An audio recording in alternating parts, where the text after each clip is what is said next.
And while it's okay to shop early in the season because it gives you more time to spread out purchases and manage your cash flow better, if you're not careful, it can lead to overspending and put you into debt come December. That's one tip from consumer finance expert Andrea Warrock when it comes to helping shoppers handle the Christmas creep.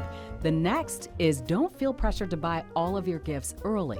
There are going to be plenty of sales that mirror many of these early holiday sales later in the season. Don't try to cram all your purchases at once because that could rack up a bill. And if you're carrying interest, then that kind of takes away the discount you got in the first place. Consumers are really ready to shop this year. So we expect that people will spend on average $925 on their gifts, which is more than last year. That's according to NerdWallet's 2024 Holiday Spending Report.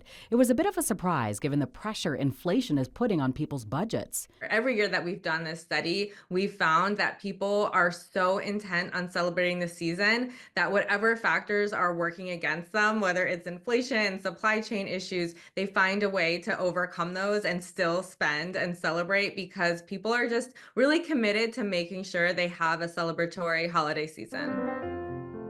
It also shows consumers are ready to celebrate the season, whether they have the money to do so or not. A number that always stands out is how many people are still paying off their debt from last year. So this year, when we asked people that question, we found almost 30% of holiday shoppers are still paying off their debt from buying gifts last year. So if you're starting your holiday shopping early on, our experts say it pays to have a budget and be organized. And I like using apps like Santa's Bag because this allows you to track your budget and your actual spend. And then they forget what they put in their closet and they end up buying extra gifts, they overspend. And so that's why the key here, if you're going to start shopping early, is to be really organized and to make sure you remember what you bought.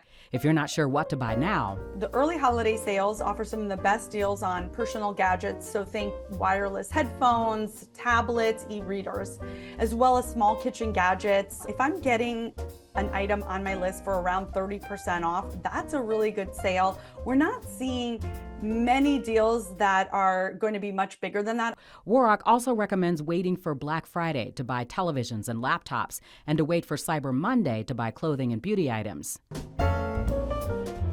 And if you're still paying off last year's holiday gifts, NerdWallet suggests making a plan to pay those bills off quickly.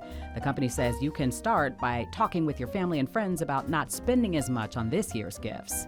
And usually people are really open to that because everyone is facing these same pressures and feeling, a really tight budget this year.